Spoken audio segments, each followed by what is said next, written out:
اعوذ باللہ من الشیطان الرجیم بسم اللہ الرحمن الرحیم۔ پیارے دوستوں، آج کی ہماری ویڈیو کا ٹاپک ہے حدیث کرتاس۔ حدیث کرتاس ایک بہت ہی مشہور حدیث ہے جس میں علماء کا بہت ہی زیادہ اختلاف پایا جاتا ہے۔ آج ہم اس ویڈیو میں مختلف علماء کے بیان سنیں گے۔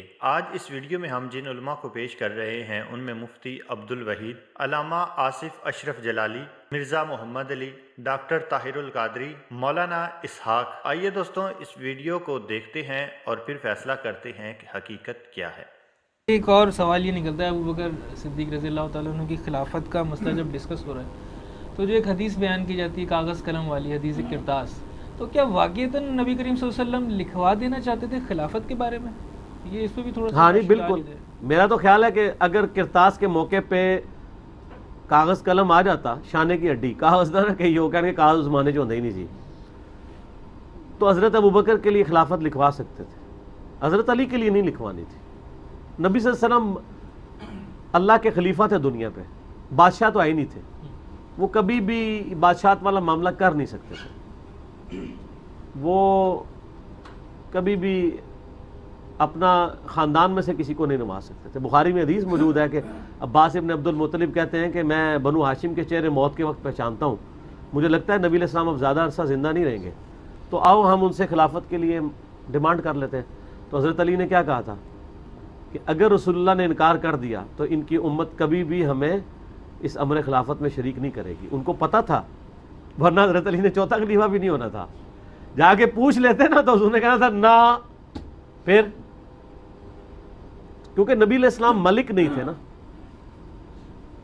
باقی اگر حضرت علی کو پہلا خلیفہ بھی چن لیا جاتا تو وہ ہر طرح سے ڈیزرونگ تھے، کوئی مسئلہ نہیں تھا، چن لیا جاتا، ٹھیک ہے، نہیں چنا گیا تب بھی کوئی مسئلہ نہیں۔ اس میں آتے ابن عباس رویا کرتے تھے کہ یہ معاملہ طے، ہاں روتے تھے، صحیح بخاری مسلم کے الفاظ ہیں، وہ کنکریاں تار ہو جاتی تھی۔ حدیث کرتاس وہ ہڈی ہے جو سنی نہ نگل سکتے ہیں نہ تھوک سکتے ہیں۔ بہرحال میں نے کوشش کر کے تھوڑا سا اس کو گرائنڈ کر کے نکلوانے کی کوشش کی ہے۔ 3 گھنٹے کا میرا لیکچر ہے حدیث کرتاس پہ، 55B، وہ آپ دیکھ لیں۔ بس جتنا دفاع ہو سکتا تھا میں نے کیا ہے، دفاع ہی کیا ہے، دفاع کیا، لیکن اس میں جو صحابہ کرام میں سے چند لوگوں نے حضور علیہ السلام کے لیے گستاخانہ لفظ استعمال کیے تھے، میں نے اس کو کنڈیم کیا خود، بلکہ داؤد راز نے اہل حدیث عالم نے لکھا ہے کہ رسول اللہ کے لیے یہ الفاظ یوز کرنا مناسب نہیں تھا، اگرچہ حضرت عمر نے وہ نہیں کیے تھے لیکن باقیوں نے تو کیے تھے کہ آپ پہ ہجانی کیفیت ہے، اور اس طرح کے الفاظ تو انتہائی گستاخانہ تھے۔ کرام جمع ہے، اللہ کے رسول فرماتے ہیں لاؤ کاغذ قلم، میں تمہیں ایسی تحریر لکھ دوں تم کبھی گمراہ نہیں ہو۔ جو نائے ہیں وہ دوڑے ہیں قلم دوات، عمر فاروق نے روک دیا، کہا یا رسول اللہ حسبنا کتاب، ہمارے پاس تو آپ کی دی ہوئی اللہ کی کتاب کافی ہے۔ رسول اکرم صلی اللہ علیہ وسلم نے نہیں لکھوایا، یہ مجلس برخاست ہو گئی ہے۔ عمر فاروق نے فرمایا تھا ہمارے لیے اللہ کی کتاب کافی ہے، تو ٹھیک فرمایا تھا، کیوں؟ عمر مزاج شناس پیغمبر ہے، عمر کو پتا تھا حضور ہمارا امتحان لے رہے ہیں، کیونکہ حضور پاک پر اب سے 85 دن پہلے یہ آیت اتر چکی ہے، لوگوں قرآن تم پر مکمل، دین تم پر مکمل، اب نئی چیز کی ضرورت نہیں ہے۔ اب حضور دیکھنا چاہتے ہیں کہ قرآن کے اتمام کے بعد کیا ان کو کسی نئی چیز کی ضرورت ہے؟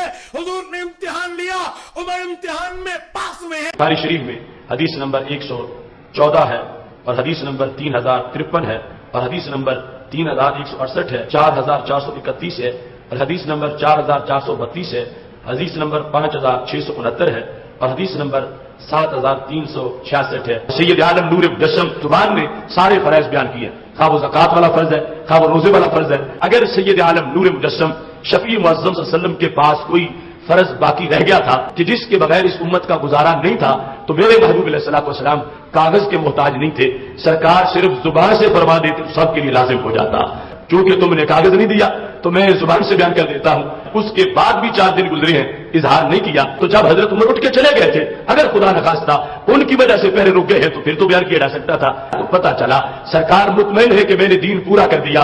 اب پوچھا کتاب لاؤ میں تمہیں لکھ کر دوں، اور یہ کہ ان کے دلوں میں جو بات ہے وہ بات والوں تک پہنچے کہ کس حد تک انہوں نے سیر ہو کے پڑھا، کس حد تک پیاس بجھی، کس حد تک سینے روشن ہوئے۔ خالق کائنات نے سورہ مائدہ میں فرمایا آیت نمبر 7 ہے، جب تم احرام کھول کے فارغ ہو جاؤ تو پھر شکار کرو، کبھی کسی نے لازمی سمجھا کہ حکم آ گیا خدا کا شکار کرنا ہے اور حج میں ضروری ہے بس تادو کا حاضر ہے؟ نہیں، ہر دور میں امت سمجھتی رہی ہے کہ یہ امر جو ہے اختیاری ہے۔ اب اس میں یہ نہیں کہ آجر دیا کتاب لے کے آؤ، قلم لے کے آؤ، اب جو نہ لائے ضرور کہ وہ نہ فرمان کرا پائے، یہ تو کرتاس وہ ہڈی ہے جو سنی نہ نگل سکتے ہیں نہ تھوک سکتے ہیں۔ بہرحال میں نے کوشش کر کے تھوڑا سا اس کو گرائنڈ کر کے نکلوانے کی کوشش کی ہے، بس جتنا دفاع ہو سکتا تھا میں نے کیا، دفاع ہی کیا ہے۔ دفاع کیا، لیکن اس میں جو صحابہ کرام میں سے چند لوگوں نے حضور علیہ السلام کے لیے گستاخانہ لفظ استعمال کیے تھے، میں نے اس کو کنڈیم خود، بلکہ داؤد راز نے اہل حدیث عالم نے لکھا ہے کہ رسول اللہ کے لیے یہ الفاظ یوز کرنا مناسب نہیں تھا، اگرچہ حضرت عمر نے وہ نہیں کیے تھے لیکن باقیوں نے تو کیے تھے کہ آپ پہ ہجانی کیفیت ہے، اور اس طرح کے الفاظ تو انتہائی گستاخانہ تھے، اور وہ میں سمجھتا ہوں کہ وہ انہوں نے اپنی جاہلیت میں کر دی۔ سیدنا ابن عباس ایک دن کافی عرصے کے بعد، نبی صلی اللہ علیہ وسلم کی وفات کے بعد، ایک دن انہوں نے کہا ہائے جمعرات کا دن، پھر اتنا روئے کہ سامنے ان کے جو سنگریزے تھے وہ تر ہو گئے ان کے آنسوں سے۔ تو راوی کہتے ہیں کہ میں نے کہا کہ اے ابن عباس جمعرات کے دن کیا ہوا تھا؟ انہوں نے فرمایا اس روز رسول اللہ صلی اللہ علیہ وسلم کی تکلیف شدت اختیار کر گئی۔ آپ صلی اللہ علیہ وسلم نے فرمایا مجھے شانے کی ہڈ تمہیں تحریر لکھ دوں، اس کے بعد تم کبھی گمراہ نہیں۔ انہوں نے اختلاف کر لیا، حالانکہ نبی کے ہاں تنازع مناسب نہیں تھا۔ یہ الفاظ ذرا یاد رکھیں، یہ میرا فتویٰ نہیں ہے، ابن عباس کہہ رہے ہیں کہ حضور کے سامنے یہ بدتمیزی والا کام نہیں کرنا چاہیے۔ اور کچھ نے یہاں تک کہا کہ ان کی کیا حالت ہے کہ آپ صلی اللہ علیہ وسلم مرض کی وجہ سے ایسی باتیں کر رہے ہیں۔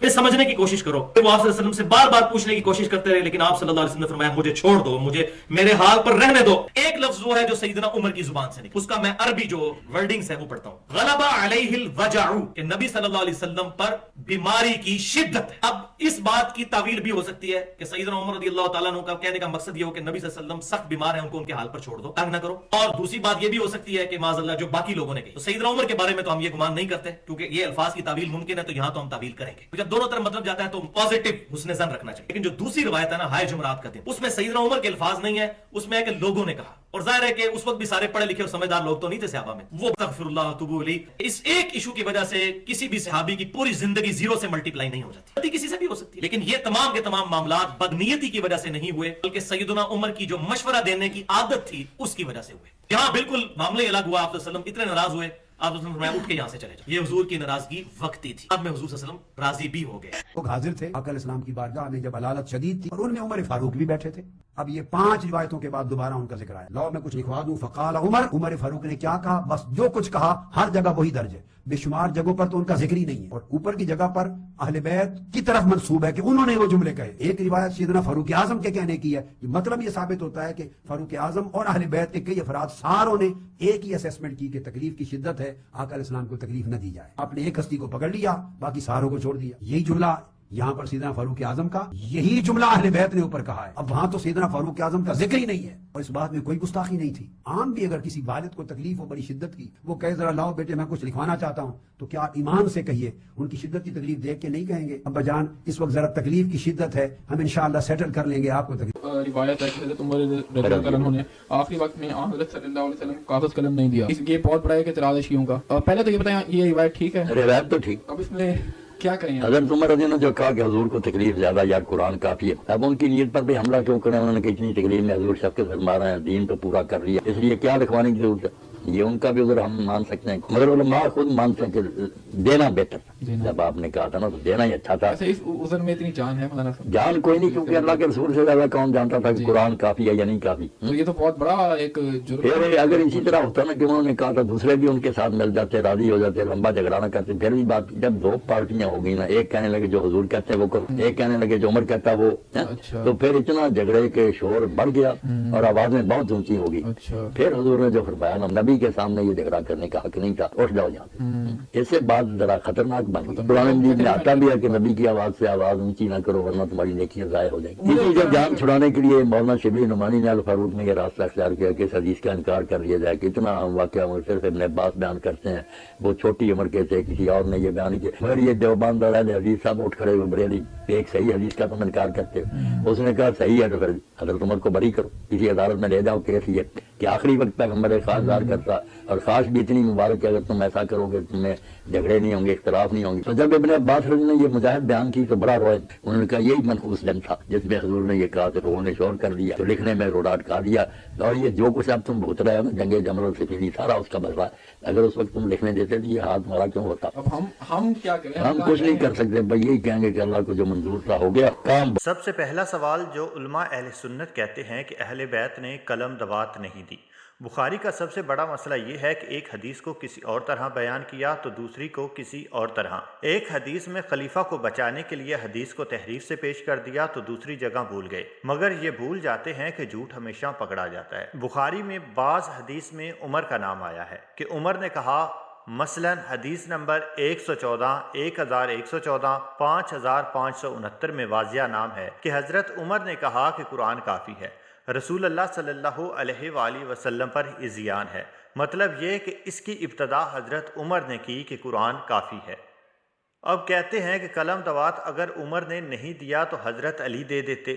پہلی بات یہ کہ اللہ پاک نے رسول اللہ صلی اللہ علیہ وآلہ وسلم کی مجلس میں رسول اللہ صلی اللہ علیہ وآلہ وسلم کی آواز سے آواز کو بلند کرنا حرام قرار دیا۔ دوسری بات یہ کہ رسول اللہ صلی اللہ علیہ وآلہ وسلم سے اختلاف کرنا حرام ہے۔ اللہ پاک فرماتا ہے کہ اللہ اور اس کے رسول کی اطاعت کرو اور آپس میں جھگڑا مت کرو اور صبر سے کام لو۔ اب جب رسول اللہ صلی اللہ علیہ وآلہ وسلم کے پاس جھگڑا ہوا تو حضرت علی علیہ السلام نے صبر سے کام لیا اور خاموش رہے، اور رسول اللہ صلی اللہ علیہ وآلہ وسلم نے سب کو وہاں سے نکلنے کا حکم دیا۔